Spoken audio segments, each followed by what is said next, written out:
โอ้เมื่อยลายเมื่อยลายโอ้เห็ดเวียกเมื่อยขอบลมคือวันนี้เขาเห็ดโอ้ปานันเขาจะยิงอาวุธใหญ่เขาสั่งเฮอิหร่านยิงอาวุธใหญ่ไปเสืออเมริกาเสือนิวยอร์กวอชิงตันดีซีคนตัวนครหลวงอันนู้น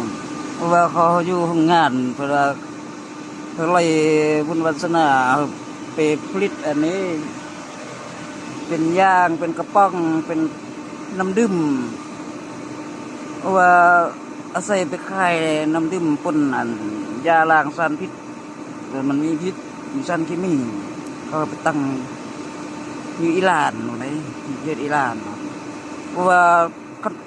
คันเป็นอิหร่านเนี่ยมันไม่ได้ขายดีเลยพันธมิตรเขาไล่เลยอิหร่านเยเมนปาเลสไตน์เลบานอนซีเรียส่งไปทางใดหมดอิหร่านคนอิสราเอลไม่ได้ขาย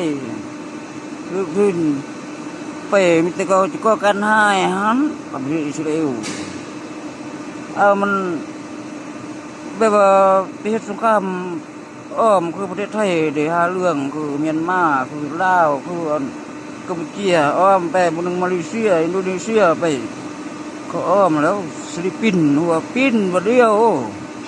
แต่เป็นไทยมีซ้ำแล้วดิเรื่องมันว่าเมียนมาว่าลาวอยู่พะมุนนั่นภาคท่าว่ากัมพูชีคนหนึ่งก็เรื่องน้ำมัน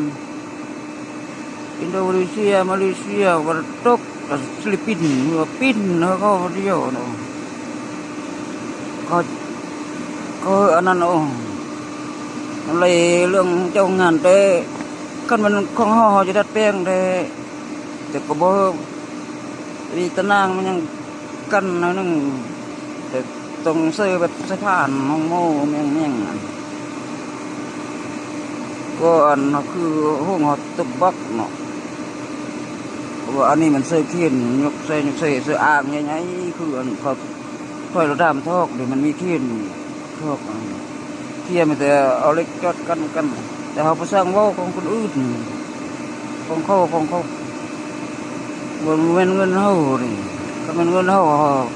ตอนนี้ไปตั้งไปออกเบี้ยโอ้โหเฮ็ดแบบหงโม่เฮ็ดแบบหงอัดบล็อกบ่เดี๋ยวเฮ็ดพงซี่บ่